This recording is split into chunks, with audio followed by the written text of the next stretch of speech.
So what I'm going to do right here in this section, I'm going to get rid of the doghouse, I'm going to get rid of the shed. I'm just going to tarp my lawnmower and my snow blowers, no big deal, on the side over here. And I have about 3 times more space over here to have a much bigger greenhouse, which is going to give me a lot less pressure to feel I need to move plants out to the ground before they're ready. More protected. Also, I think this year, things like my dragon fruit and my rosella, and maybe some pepper and some onion plants, I'm just going to keep in the greenhouse all summer. I'm going to have it controlled with exhaust and heaters and everything. It'll be, you know, temperature controlled, humidity controlled. I should have type of automated sprinkler system, or, you know, in the future. So we'll have to see.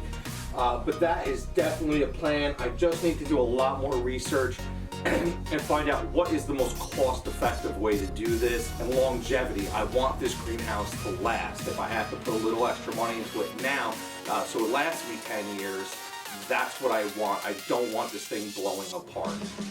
So we'll see if there is some type of kit that's not $2,000, or if I just have to build it myself. Let's move on, and we'll go to this bed right here.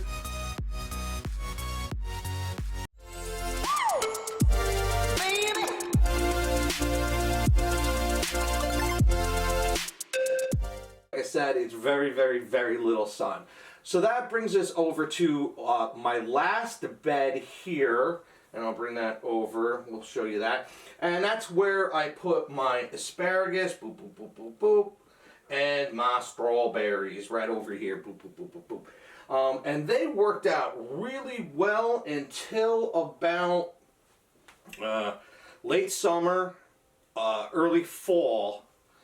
The asparagus had grown so tall and so big, because I didn't pick any of them, I let them just bush out, that they were leaning over onto the strawberries and crowding out all the strawberries that were in this line. It's an easy fix. All I have to do is put some kind of fence divider right here and just prop it up to block the asparagus from falling over after I let them go to bush. But what also I need to do is I need to put some kind of protective cage or netting over my strawberries.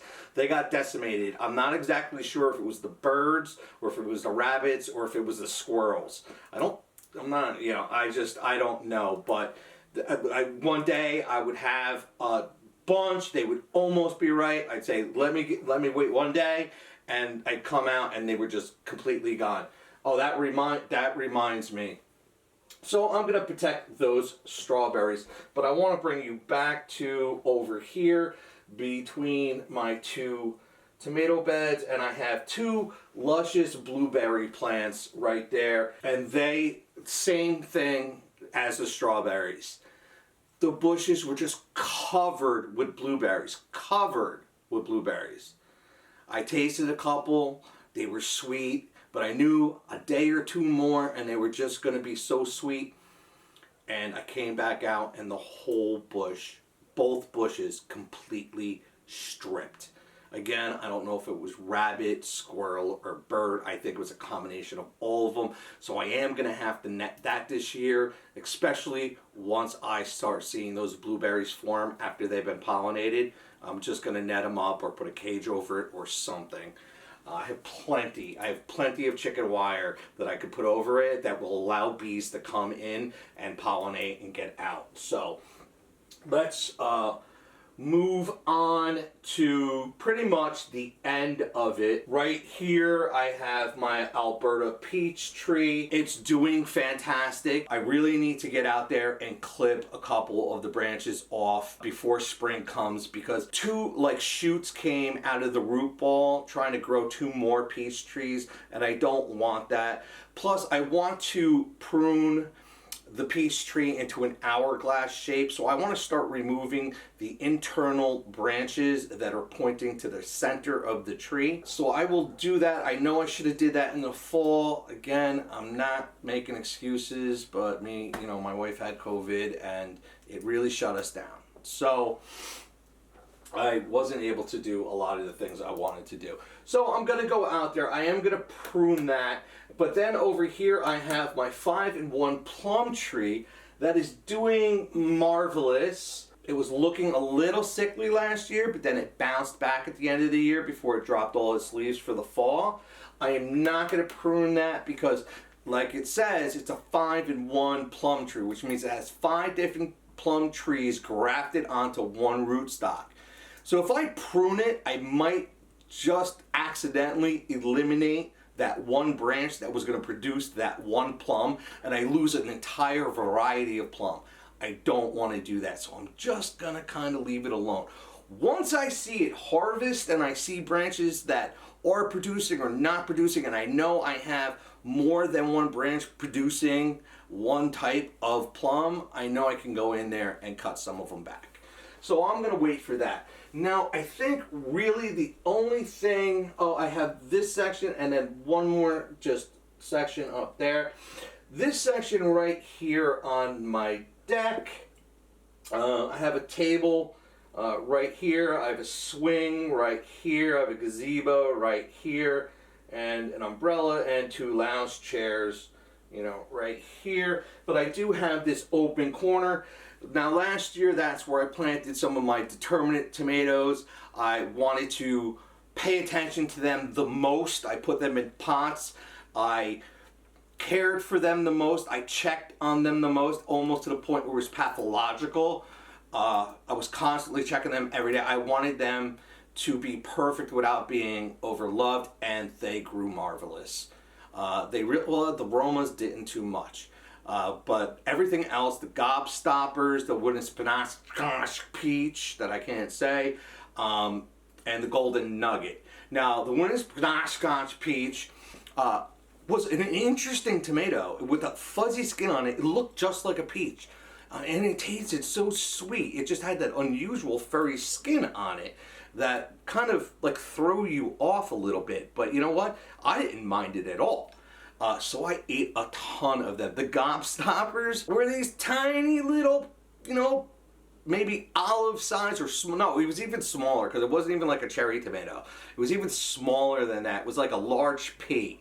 And they were kind of green, and they didn't really look like they ripened that much, but they were fantastic. You just threw them on salads. It was like a blueberry but tomato burst in your mouth. Fantastic. The golden nuggets, nope, they're going on the bye-bye. The skin was tough. The flesh tasted like garbage. I don't need that in my life.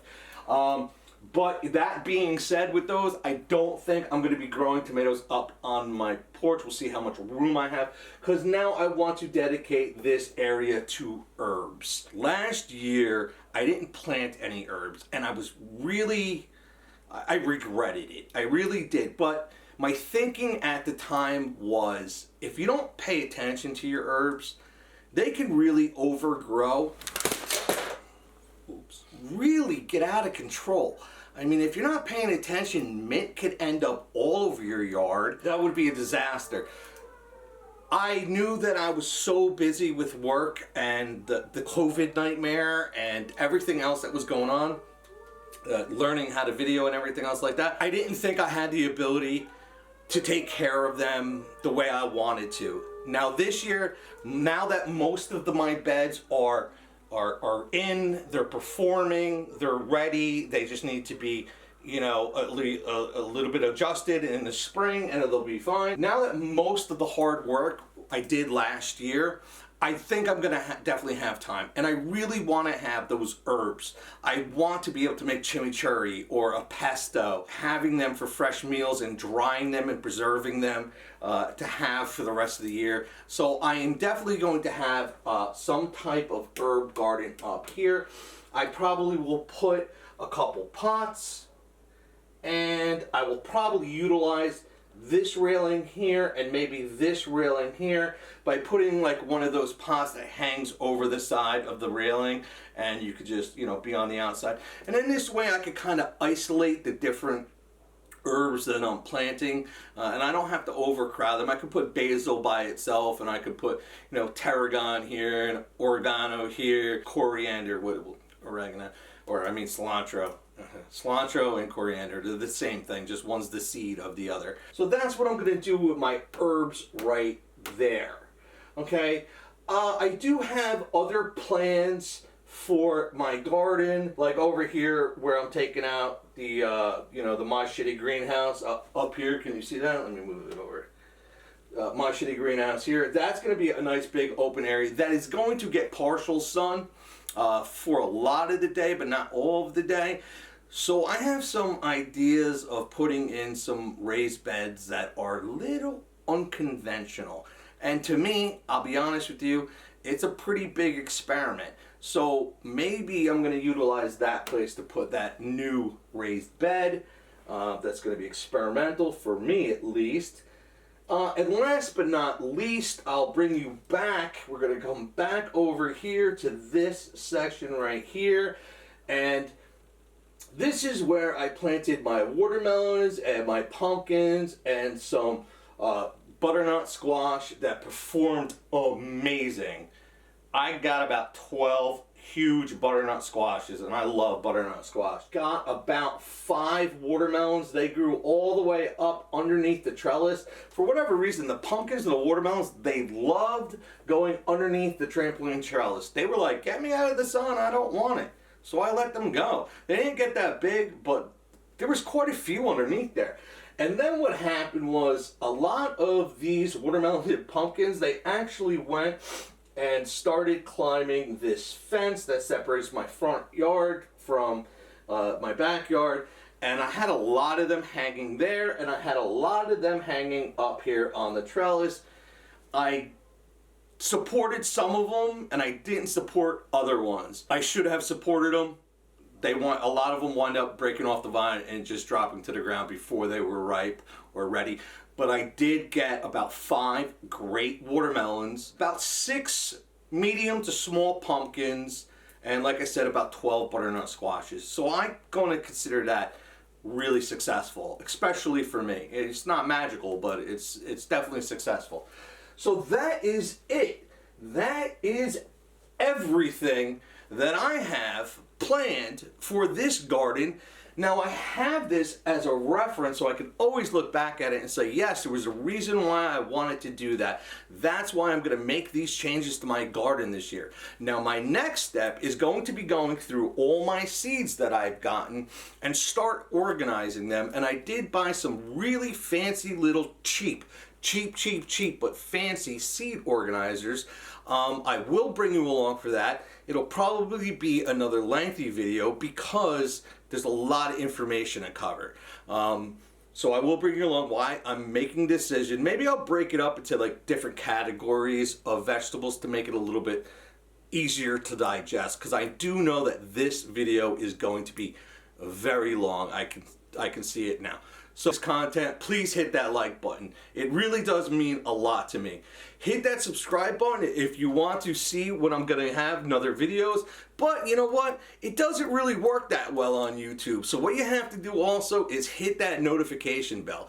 That way, every time I put out a new video, you will get a little notification that lets you know, hey, Eric's on Gardenstategrowing again. Let me go over there and watch him be an idiot. So, like I said, I love you. Have a great evening, and I'll see you on the next episode. Oh, and by the way, I'm going to go back and look at my subscriber list. And because of you guys, I am over 500 subscribers right now. I am absolutely beside myself. I absolutely love you. I never thought I would see this channel grow like that. It just a little over a year, especially with everything that's going on in the world. And I know I put out a lot of garbage videos. I was learning. What are you going to do? You know what I mean? But I'm so grateful to you guys. I love you. I'll see you on the next episode. Bye-bye.